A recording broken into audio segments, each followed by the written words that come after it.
So you join us this fine evening on a Wednesday, and we've got a spotlight on the Krishners, more specifically though LarryKrishner, the manager.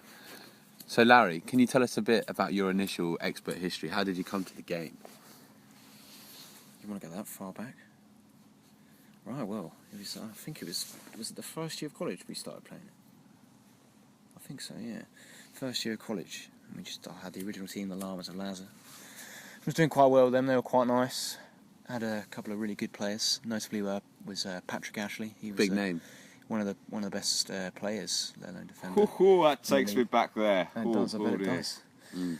But the old 3-5-2 offensive any home or away. And old Noah Gale on the midfield. They were a sick little team, and then I... Who, sorry? Noah Gale. Noah Gale. Yeah, and I... An expert team gone down in the history books. I retired and resigned from the club. We had on mutual terms, it was fine. And we all know what scumbag took over then. Yeah, that fucker. That bastard. That Bendino. Let's not go into that, We'll leave him to his beings, because, he played fucking annoying football, 4-4-2. All right, let's talk more about you then. All the time. But then I came back with another Llamas of Lazar again. In the same league? Yeah. Came back in, and I ended up being a squire for most of my tenancy. It was when the divide was up. But yeah, that was quite a good time. And then I've obviously joined this league, and I pretty much did exactly the same again. I just played for, how was it, about 12 seasons, I think? Yeah. No, just short, 11. 11 seasons, and then I just got a bit distracted with my work, because it was getting a bit hard, so then I've resigned from the club and took... How did the club feel about that? Was there animosity? They understood what I was doing, and unfortunately there was a decision made that I wouldn't go back to the Llamas of Lazar for a while. I'd have to let them lie, we had some good times and we had some good players, but it just wasn't quite the same. So I hate to sat there. I don't know whether I'll be going back to the Llamas. Maybe one day they'll make a return, but some interesting history there. But now it's the Krishner's Crusaders. They're having their first stint. So now we know a bit more about the manager and his uprising through the ranks of expert all the way to his current position at the Crusaders. We can see him about mid-table so far, and we've just surpassed our third game, and you're looking 1-1, drawn 1, lost 1. Only team to do so, and your difference is about even, if I remember. How are you feeling about that? Strong position? It is a strong position, although I was... Despite it being, to be honest with you, a team that was quite formidable in the league, and it was, a difficult game to be playing for any team, as you can say. But it was just annoying that we lost at home. That's not something we like to do.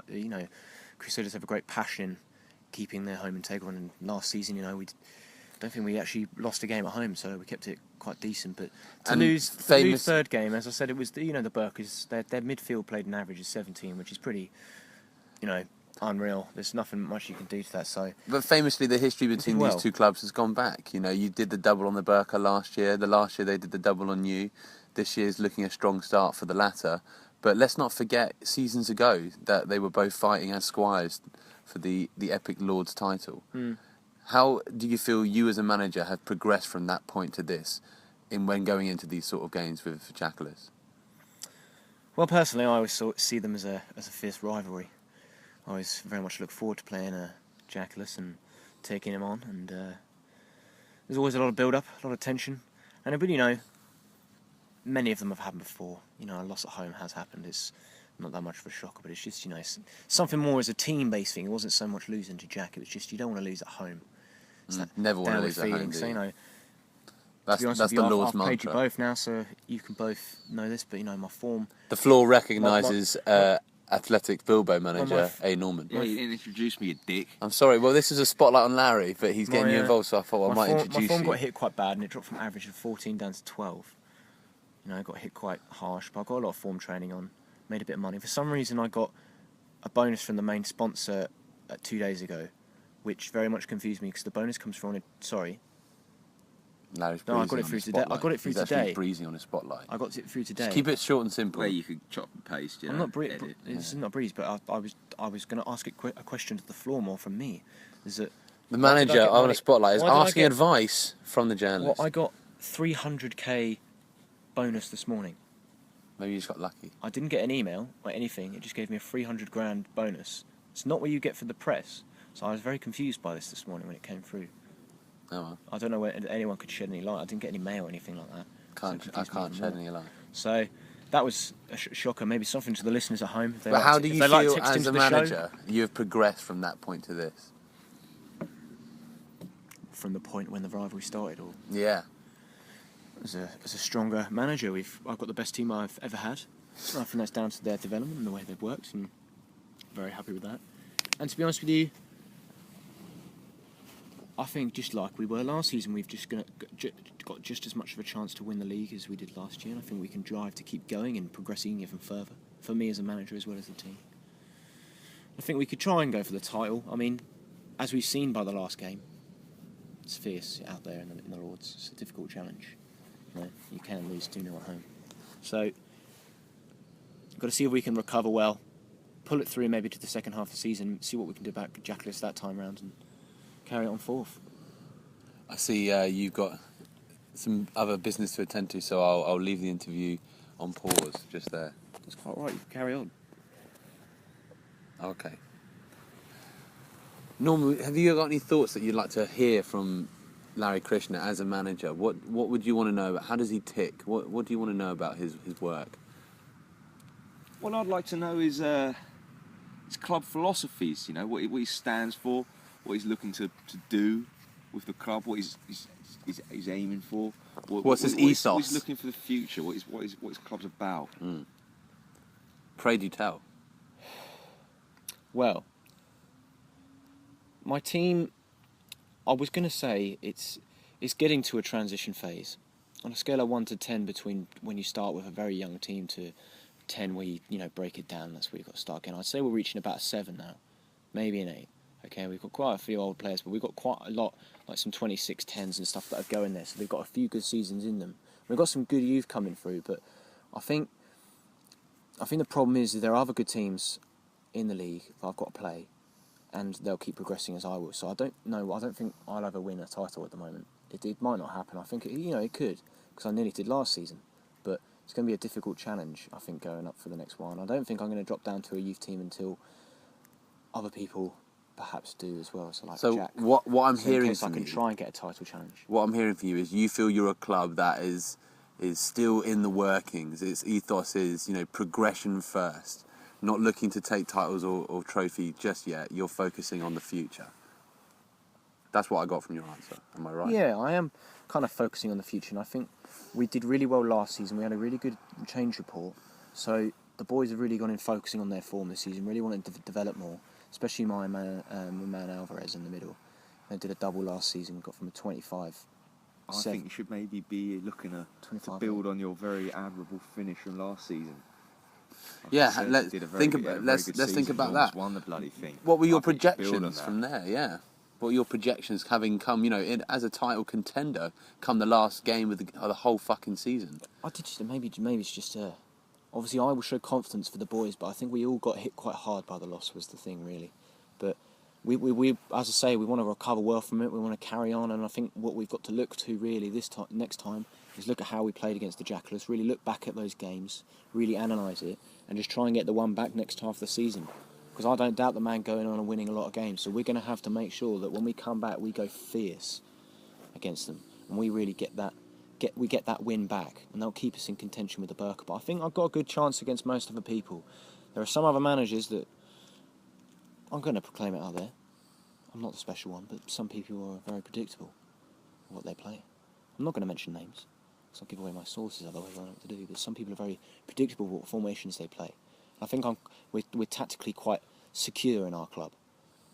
So this is where I've gone on. So you got strategy and tactics in mind coming from the season that's just ended. I think we could still contend, but it's all about how you play. We need to get back on the wagon now. We need to win a couple of games, get back in the swing, and have that confidence back. That's what we need. And I think our next game is against T-Pole away, which is unfortunate. It is quite a stint we've got, but hang on, it's T-Pole at home. I will confirm this in future minutes, but hopefully we can go there and get a nice win against T-Pole would do. I mean, we'll aim for that, because to be honest with you, he chats himself up quite a lot, but whether he's got the minerals or something else in his team.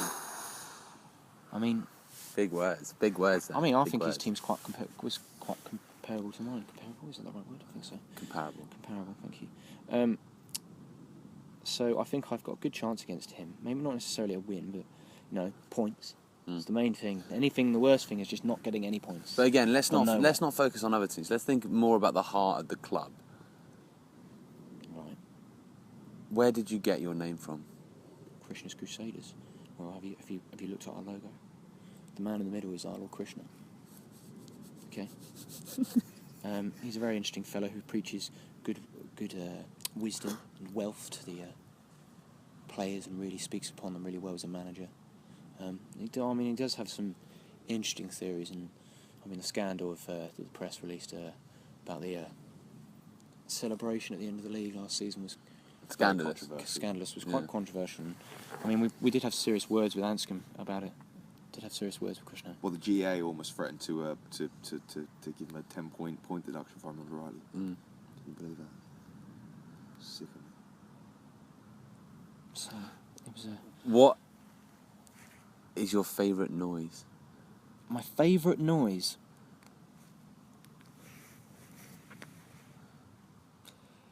This may sound odd, but I suppose one of my favourite noises is the silence just before, well, not the silence, the rumble just before you get a goal in expert. It always seems like it's a little bit too long, and you always think, oh yes, it's a goal, and you just hear the oh, and it holds out for a while there, and then sometimes, which really disrupts you and get you out of seats, when it goes, oh, it's hit the crossbar. That What? 0.7 second wait of But then suddenly, when you're just sitting there, and for example, with my free kick taker, if I've just got him on his third one, I've just got it to go, oh, I'm sitting there just going, it's gonna fucking go in, come on! And then it's exciting. It really is, just watching the boys play. I think that is my favourite noise, the tension of the low rumble of the fans, watching that goal get pinged. What was your worst moment in expert? My worst moment in expert. I would probably say my worst expert experience was when I left the Llamas in the second round. Abandoned. Deserted. Oh, no, I did. Excuse me. Don't take that sort of language about my leaving. It was a difficult decision, and it was made. It was a tough time, but I was, Left them stranded. Yeah, a bit upset that I left the. You left them for the gutter, and they got sold on to other players. Benjamin Bulland, I was very upset to have seen that was sold on. To be honest with you, as he was my key youth, came from a 17-4, pinged it all the way up to like a 22, like 10 or something at the time. Was building up really nice, and then obviously when he got sold, he's only 23, 24. He just got sold for millions. I was a bit disheartened by that, but I've seen other players like Axel Simonsen is still playing and stuff like that. They're doing well. Who's he playing for? He's playing for the Burke Merkage. Oh, I hear he's doing very well. Oh, yeah. He's moved on to bigger and better things, maybe. Norman, any departing thoughts to pose before we end? No. Well, thank you very much for your time, Mr. Krishner. That's right. And to sum up, could you give us 3 words that resonate within you for your team?